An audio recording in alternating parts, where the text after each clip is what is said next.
get Jimmy Butler, Defensive Player of the Year. What do you think, Jay? My high school coach, Perry Watson, used to always tell us, don't pay me lip service. I can't hear what you're saying because your actions are so loud. I can't hear what you're saying because your actions are so loud. And I agree, Greek Freak is at the press conference saying all of the right things, falling on the sword for his team and for his coach. But watch the next game. And I guarantee you, Jimmy Butler starts to get going, he will be checking him.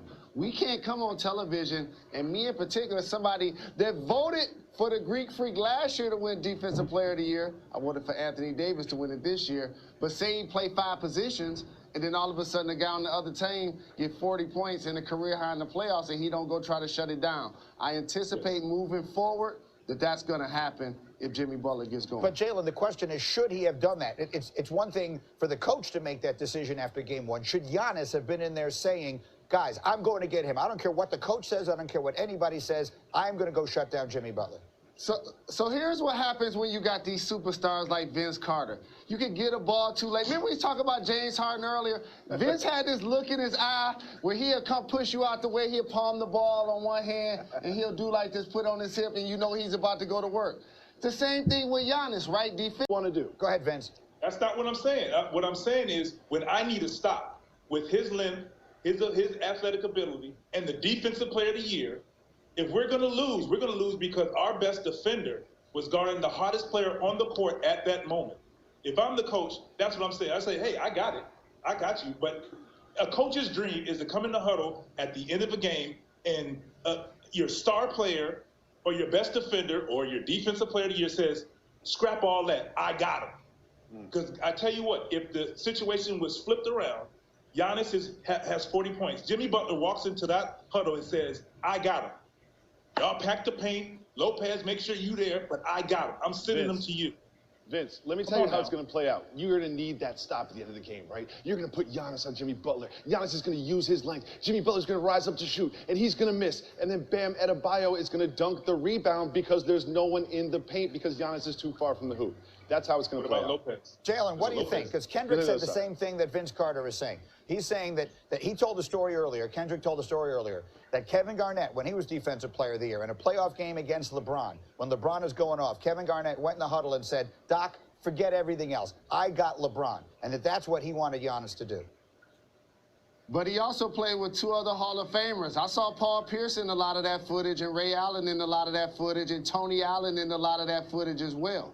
That's my point. So therefore, you have to allow guys to play their role. You can't just be the best player. I can't play with Reggie Miller or Vince Carter and they take every single shot. It doesn't work like that. You got to actually trust the guys around you. You got to trust Middleton and Matthews and these guys that they can get a stop.